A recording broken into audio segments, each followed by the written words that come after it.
fall down, that'll be alright, that'll save me. This is how we pre-interview warm-up.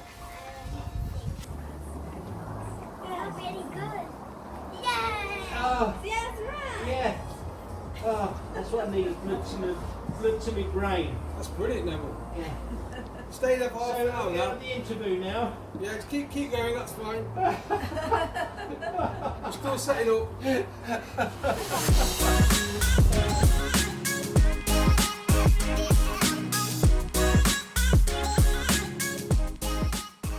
Right, Neville, Yes. welcome to the podcast again. Thank you very much. It's great to have you on the podcast as always. It's a pleasure. Beautiful day. It is. I bought the sun again for Neville. Neville, the sun doesn't disappoint when I come, does it? It's brilliant, isn't Beautiful it? day, and Yeah. we've had such a good Yeah. time. And by the way, Neville is an amazing pizza maker. I think, if Kiddie Care wasn't formed, I think you'd be Domino's. We would, Yeah, definitely. 100%. Yes. So last time, Neville, we were in our studio recording about your story of building and selling Kiddie Care, and now we're here today.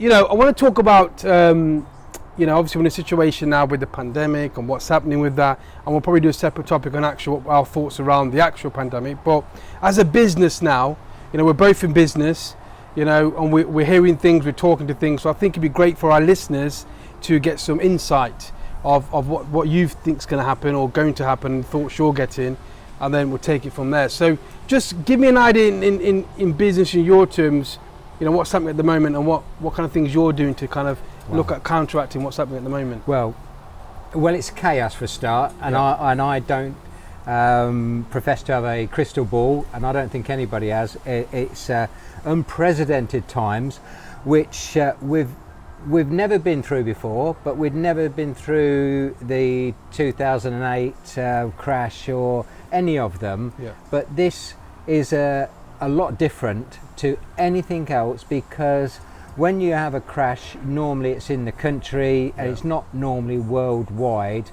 and there's so many aspects to this problem that we've got. So having said all that, and say I haven't got a clue of what's going to happen, there is obviously we've got to carry on, and so there's obviously plans that you've got to make in any business. So going on that, there is a lot of doom and gloom, because a lot of people are getting made redundant, and that will carry on happening for the next foreseeable future.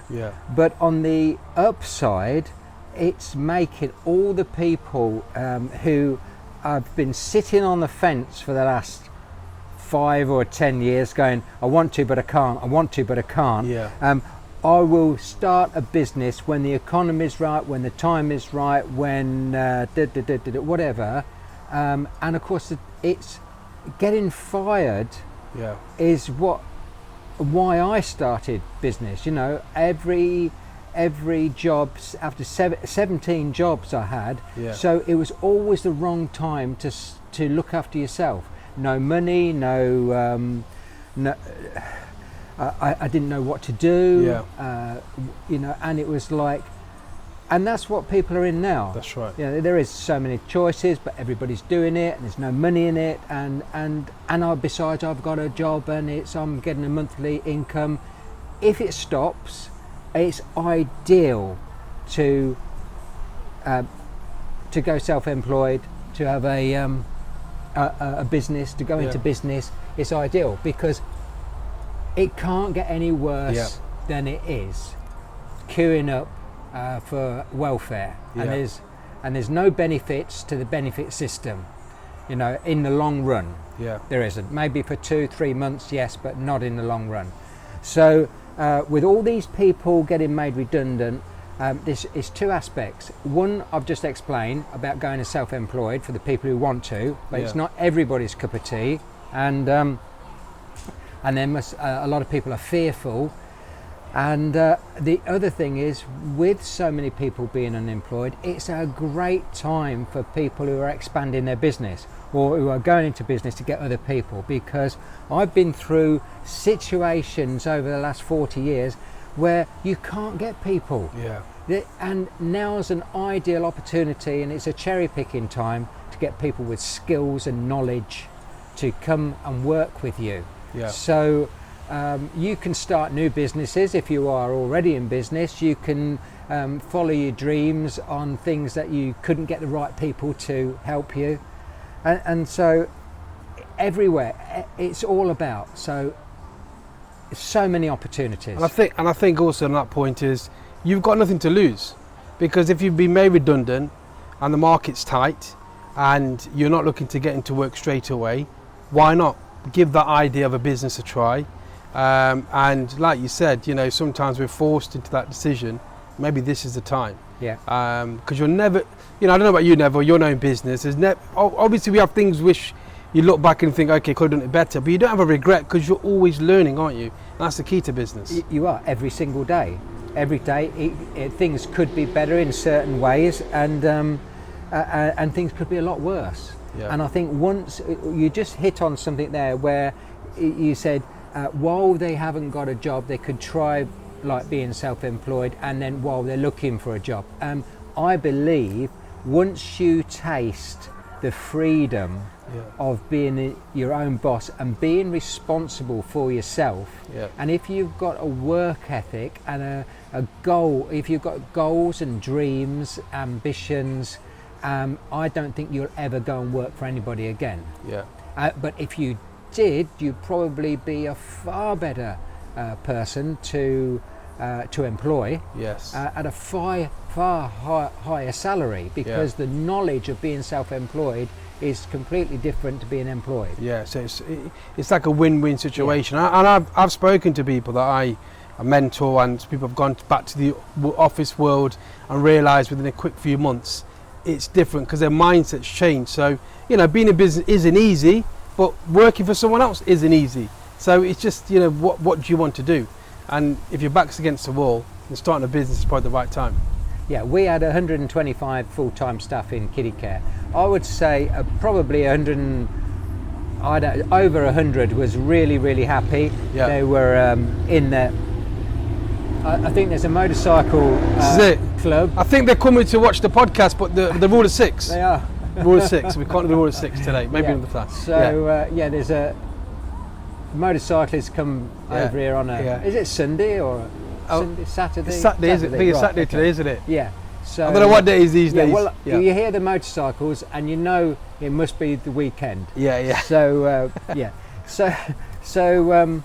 there was over 100 that was really happy because they were in the element. They was doing. It wasn't just a job in a factory or in a warehouse or on the shop floor. It was a job that they wanted to do. They'd found their calling, they was in their element, but there was always the fringe element of people in the 125 that wasn't satisfied. They wanted to be responsible for themselves. They didn't want to come in from 9 till 5 or whatever we did. They didn't want to be told what to do. They didn't want to earn that amount of money. So majority of people are happy, but it's the ones that are sitting on the fence, but they daren't get off the backside to do something or daren't jump because of their commitments, and now is the time where they can really do it. And what do you think, because we talked about mentors and we always have a conversation because we both mentor other businesses as well ourselves, and why it's important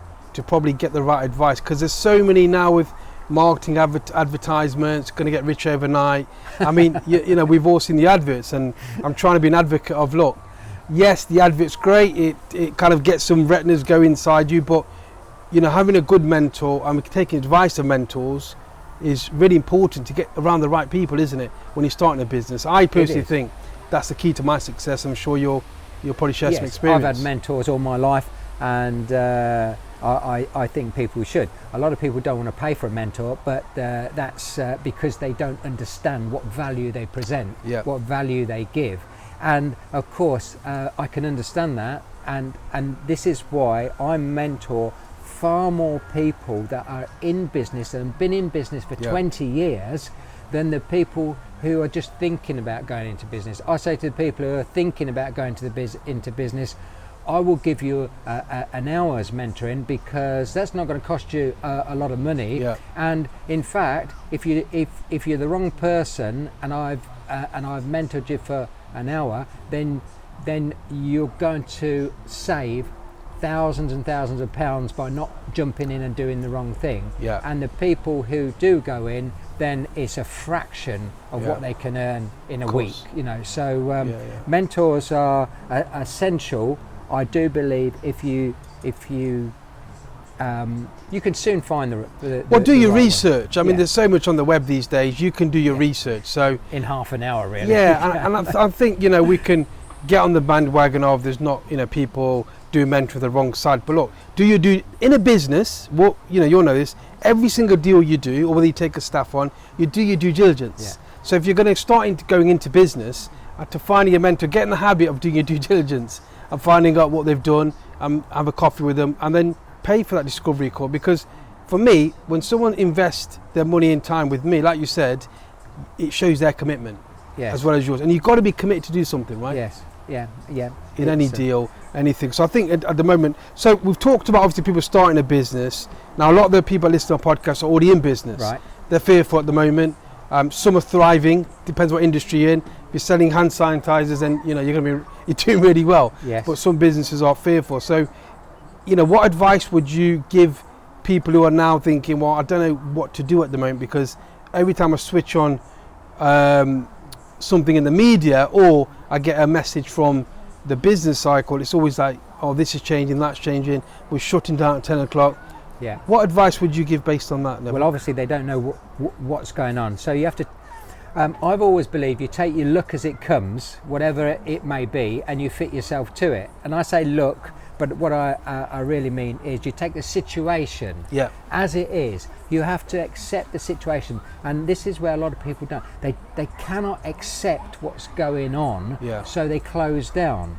You have to accept that is it, and there's only one person who can do anything about it, and that's you. Yeah. And then you've got to look for the positives, what is happening, and then you've got to look inside your business Yeah. and say, how has the situation affected my business? Is it good? And if it is, well, you go for more of that, and if it's bad, then you go for less of it, and you may have to change, because Yeah. a lot of people are changing. And this last 2 or 3 weeks since people have been going back to work, Yeah. I've noticed the people I deal with, the owners of the businesses, they have changed, some out of all recognition, because the way their business has changed, or changing without wanting it Yeah. to change, they've had to adapt, and they've had to say, well, fine, this is how we used to do it, this is how we're going to do it, or this is the path we're going to go down now, Yeah. a different route, with staff which either work from home, Yeah. or we're going to downsize on offices, and some are actually upsizing on offices, Yeah. because you can't, and this is what I've heard this last week, when you've got a lot of staff and there's a decent amount of turnover, Yeah. then you've got to recruit new people. Where are those new people going to be trained? Yeah. They're certainly not going to be trained on somebody's kitchen table just because they're working from home. And so I've had one this week that's wants to treble the size of their office, Right. because they're going for it, because they're obviously in a situation where it has helped them, and they need a training studio as well, because they're going to employ more people. Yeah. So it works both ways. There's It winners and losers, and we were talking about some mentoring clients we work with in the cleaning sectors, and cleaning is a great opportunity, but you've got to open your eyes and say, well, okay, cleaning is more busy now, and it will be after what's happening at the moment, than it's ever going to be. Yes. Because when have you known cleaning to be so important to anything we do? It's never been as important as now, especially in people's minds, because if you are in the cleaning business, you've got a secret salesman. You're employing thousands and thousands of secret salesmen, and it's costing you nothing, because you're employing this thing in every factory,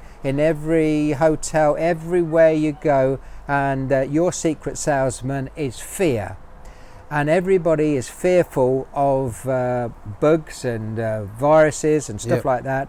And if you are in the cleaning business, then you can adapt your cleaning business to whatever it takes to engage this fear. I'm not saying fear mongering because it's already there, but to sort the people out who are fearful that their clients or their residents or whoever it may be are in the best environment possible. And I don't think people are grasping that they've got an ally there to help them. It's we used to have secret salesmen in kiddie care, and our secret salesman, which we never paid, and there was thousands and thousands of them. That was the pregnant lady, and she was and she would sell to her partner the idea of travelling probably 2, 3, 4 hours to come to this shop that they'd never heard of, in a place they'd never heard of. So they were the secret salesperson to sell to their husband. There was this magic place, which it was, and we never disappointed. So that's another thing. So when you are developing this new area of business or this new way of thinking, it won't be easy, because you can't disappoint the end user. So you must bear everything in mind, do your due diligence, and and make that strategy work. Not just, because there's fear we're going to get the order. No, because there's fear there is an opportunity, but you have to take that through and become the best. And I like that. I like the way you've meant secret, because again, you could talk about fear, but I can remember in my own example when in the recession came 2009 and everyone was moving, the companies were so fearful to take staff on. So where did we see the opportunity? Temporary staff, temporary hire. So what we did, although we had to change the structure, we saw the fear in the employer, but then we were the first out the blocks and we supplied the labour on a temporary basis. So I think the key thing is look for the opportunity, whether it's fear or something that's driving this kind of movement, and the opportunity will present itself. It will. And I think that's the key thing, isn't it? And I always say you've got to be in it to win it. And what I mean by that is people are waiting. They're on the fence waiting for something to happen so they can jump in and make a fortune. And you ain't going to do it. It's not. I don't feel it's possible. And if anybody thinks it's possible, then they're probably going to be waiting an awful long time. You've got to start, and then you've got to be in it for the opportunities to come along and present themselves.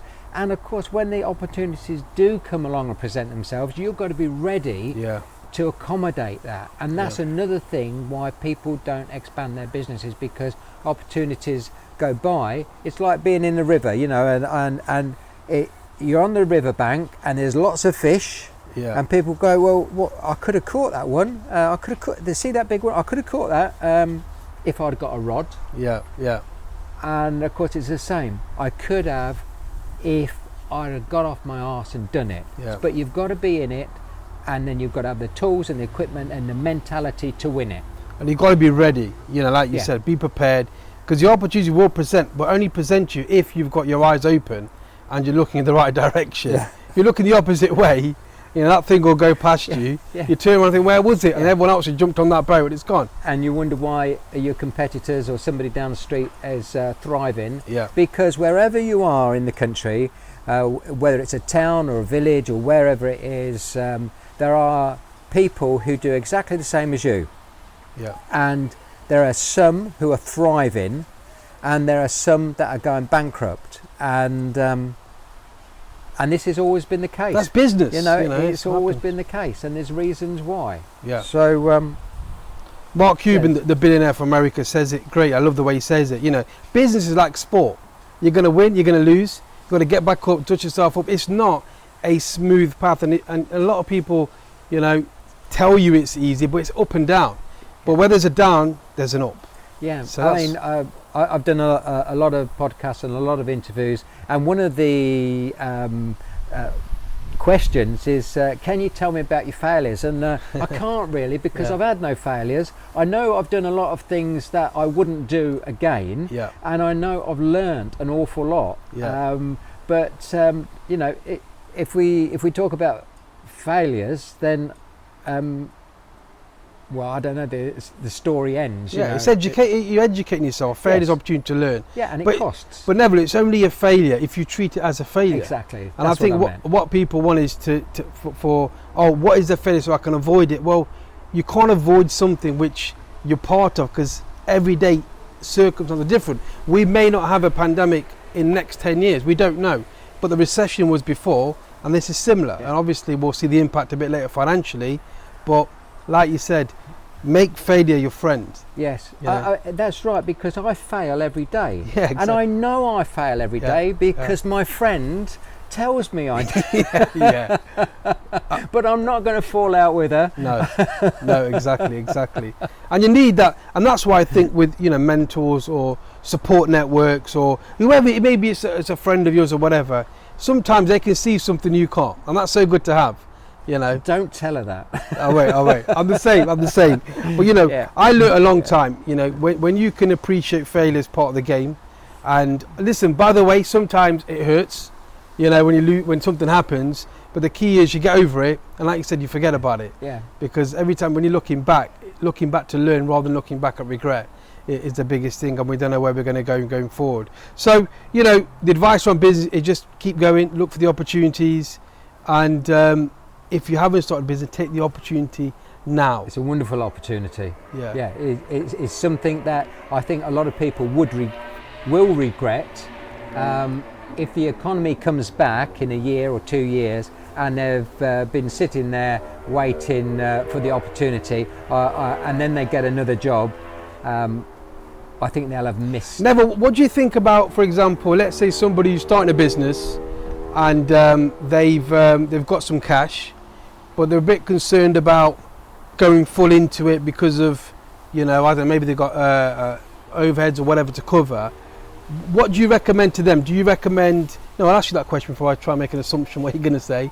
What's your thoughts around that? Do you go all in, or do you now test the market and go in and then go full in when you've got the green light? Yeah, well, I suppose it depends on each person and how they feel, Yeah. what their commitments are and stuff like that. Like that. And I normally go 90% I'm concentrating on a business and 10% I'm looking elsewhere. Yeah. And I've always done that, and developing 10% I'm developing other things, while 90% of my income is coming in from probably my main core business. Yeah. And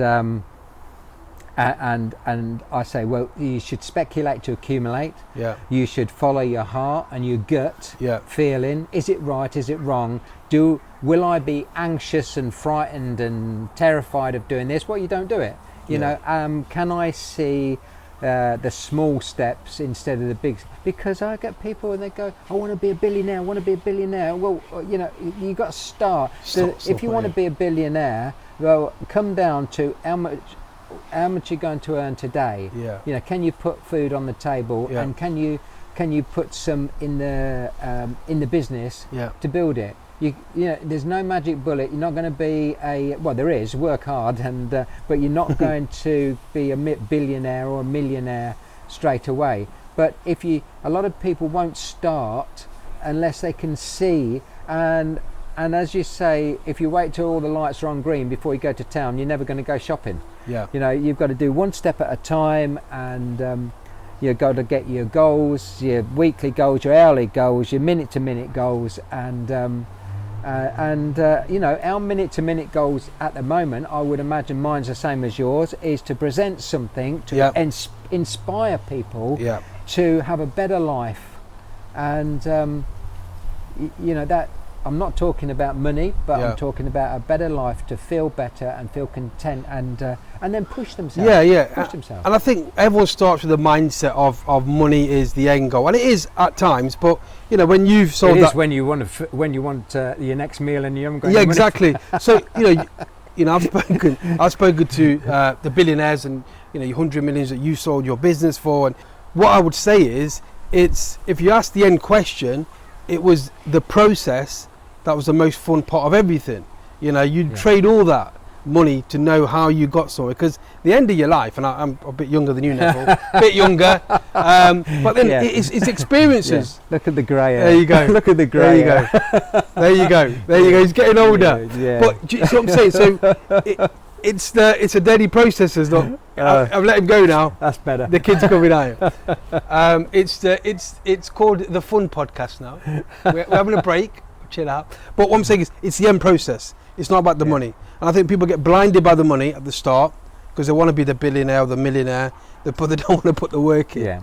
And how many times have we heard that coming over and Every over day. again, every day? And so I think, look, the message I want to give with the podcast is just, if you're going through a tough time at the moment, look for the opportunity. If you haven't started a business and you're procrastinating for the last 10, whatever years, then get going. But one question I get asked quite a lot, and I've learned this over time, is, look.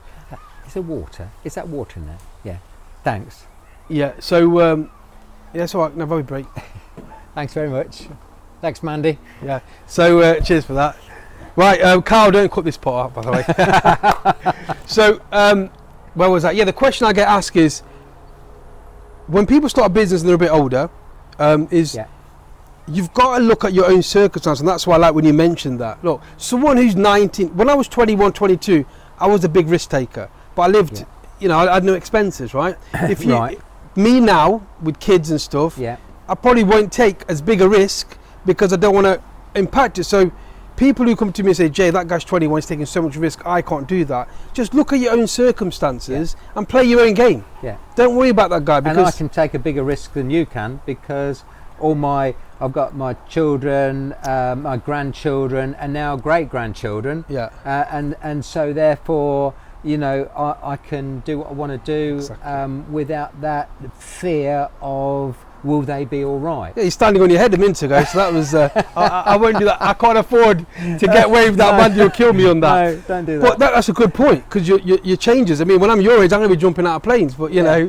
But people say about the risk, and there's there's a scale at two ends. Yeah. We used to risk everything because we knew we'd lived in a 10-foot caravan, and that was a standard for us. Yeah. We was living in a mansion 8 years later, the biggest, the best, the most expensive house in Lincolnshire, and it was like unbelievable. But we still took those risks because our standard of living mentally still hadn't got out of that caravan, and we was prepared to go back because business was more exciting than the mansion. And this is where a lot of people give up, because they get their mansion and then they give up. But if you've made that effort to get that, why don't you keep on making that effort and go for it? And you have to. It's exciting. Yeah, and sometimes, like for example, a lot of the people I talk to, and we have conversations, my own mentors, and we speak, is doing something every single day is what makes you grow further.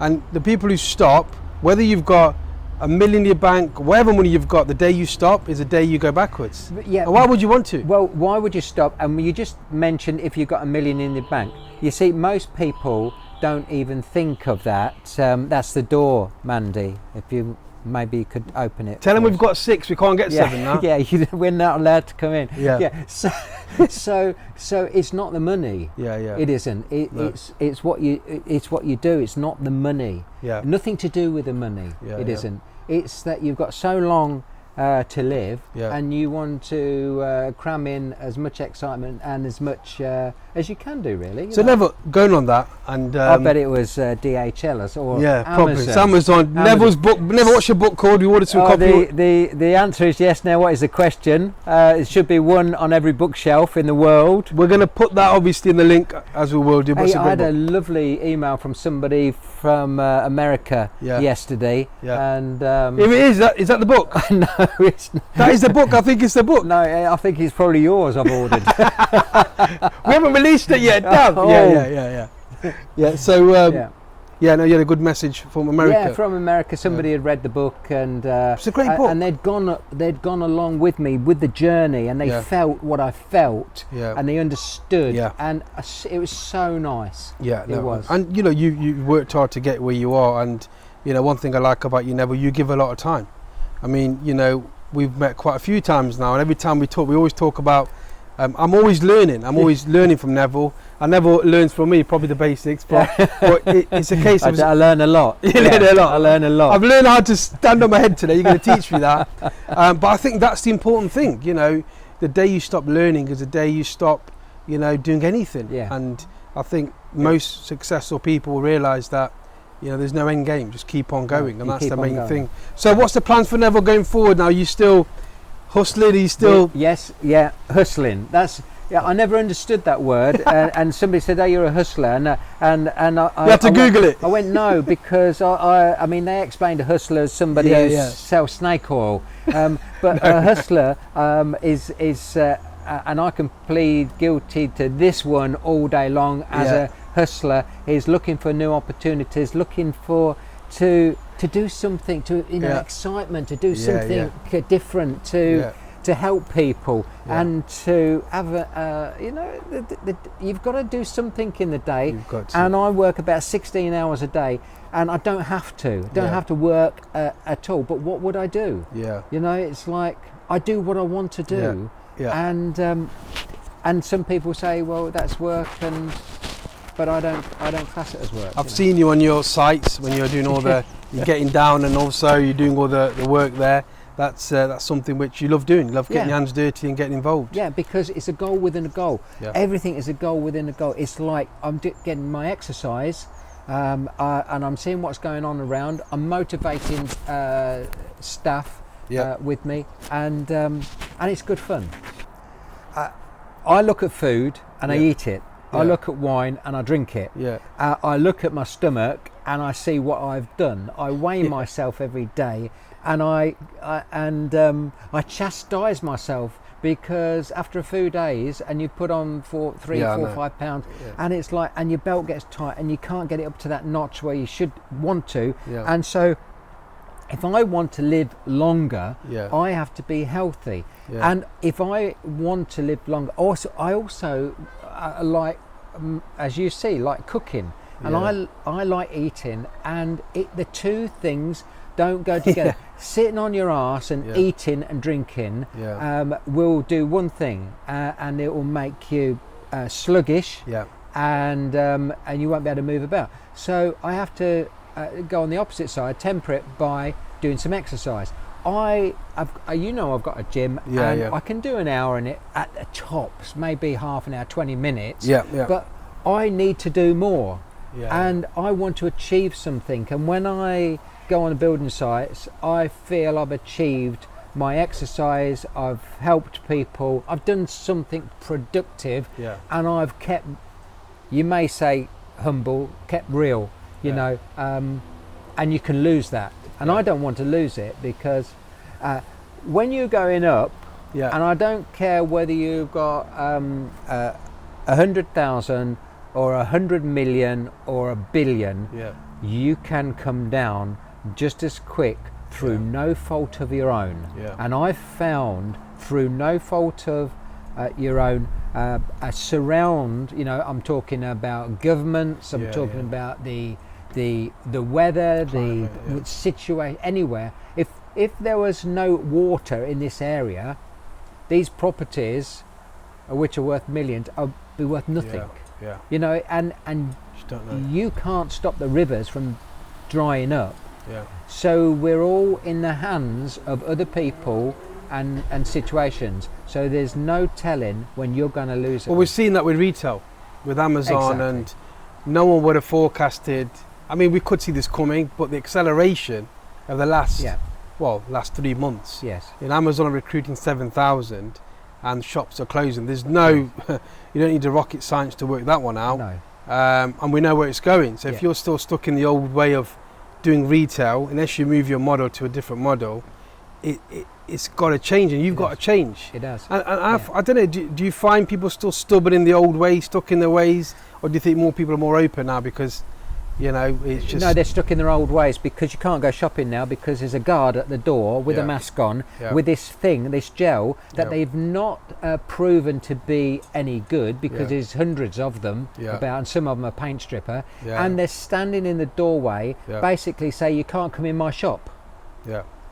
So where you used to browse and spend your money, Yeah. you go past the door now. Yeah. And I've said for the last 6 months, lots and lots of shopkeepers are getting what I won't say what they deserve, but a minority are, through not inviting people into their shop, and by putting tape everywhere and not barking at people and having authority over people, and they're killing themselves. I mean, Yeah, exactly. I don't and not understand. taking cash. Yeah, I've seen that. You know, they have a till, and they've always had a till for the last 100 years, and they're refusing But to why, take cash. never on that. If you look at his business terms, right? Obviously, you get customers coming, you make money, you make profit, and that's cool. Why would a shopkeeper even comply unless they're getting it elsewhere? Well, I realised in 1974, when I went self-employed with Yeah. no money, I started window cleaning, I realised if I do what the customer asks or what the customer wants, Yeah. I will win. Yeah. If I don't do what the customer wants, I will fail. And that's what people are doing now. Yeah. They're not letting customers into their shops, and they're making them squirt this gel, and they're making them wear a mask, and they're failing. Yeah. And that's what they're doing. Yeah. And they may say, well, we have to do. Really, I've got my doubts Yeah. about what you have to do to keep your business alive. But ultimately, they're going to have the consequences when they can't run the business. But that's another topic, because we just heard from the news, I think it was yesterday, they mentioned about the rents being frozen for commercial tenants. I mean, we'll stop building. Yeah. And it's like we've got a £19 million project that we're just starting. I've got a £5 million project that we're just going to start before this this situation. I don't like using the word lockdown, because you only use that in a prison, really. Yeah. And house arrest is what do they call it? Self-isolating, Yeah. but it's house arrest. Technically, So for a healthy person, it's house arrest. And why should people self-isolate? If they have got a problem, and if you've got a problem, then it's quarantine. Yeah. Neville, any end thoughts you want to leave with the audience around business? What's happening now? Is any advice you want to leave? Just summarise the podcast. Yes, I would say make sure you pay all your bills, because what I'm finding is money is not going round. Yeah. And it's a self-fulfilling prophecy of doom and gloom, Yeah. because the government has given a holiday on VAT, Yeah. where most people could have paid it, and we've paid ours, and I do think if you have the money you should pay it. Yeah. If you are stopping paying bills, which a lot of people that I know have stopped paying their bills, Yeah. and they're blaming it onto that, and of course they say, well, have you got money in the bank? And they go, yeah, I've got more money in the bank than I've ever had before. Yeah. Well, spend it, and I'm talking about spend it for a start on your bills, Yeah. because that is making the economy go round, Yeah, of course. and stopping the smaller and smaller people from going bankrupt. Yeah. And then if you have got any money, then invest it in your business, because again, it's building the economy. Yeah. And it's only us that can do that. Yeah. But it seems to be the opposite way round. Shut everything down, be as tight as possible, keep the money. Hoard it, and yeah. Unfortunately, hoarding is not right. You want to be speculating to accumulate. Yeah. 100%. And when these people, I know I've got on my soapbox now, but No, it's good. when these people come out of this situation and they knock on the manufacturers' doors and they say, "Oh, it's booming now. I need more stock." They go, "Oh, you was the one that didn't pay your bills." Yeah. My priority, Credit. because we're up to max. Yeah. We're producing the most we can. Our priority is to the people that paid their bills through this Yeah. problem. Yeah. So And then you don't want that. Yeah, you hit a ceiling then of growth, because when you got a bad credit, you got a bad credit. They don't Exactly. tell you that. No. And that's not a good thing. So some great advice there, Neville. It's always a pleasure to have a conversation with you. It's good to obviously meet you, and it's great to be out to do the podcast. I thought he was going to shake me hand. I'll shake your hand, no problem. So make sure, as always, Neville, where's the best place to follow you? NEVILLEWRIGHT.com. And obviously, the book, we'll leave the links again. Check the book out. No excuse, plenty of time to read it now. And then obviously reach out if you need any questions, and hopefully this will serve some purpose for you and some value during this time where obviously business are struggling, some are thriving, and look for the opportunity. Thank you. Thank you for watching that video. If you want to see other videos and great guests, make sure you subscribe and like the video. So you can now head over to my website where you can see a bit of my story of building and scaling my businesses, and also all the free resources and tools which you can help you on your journey in your brand and your business. You can also subscribe on the podcast, so you can check on iTunes, Spotify, and other locations where you can find the podcast. And I look forward to catching you very soon. Thank you.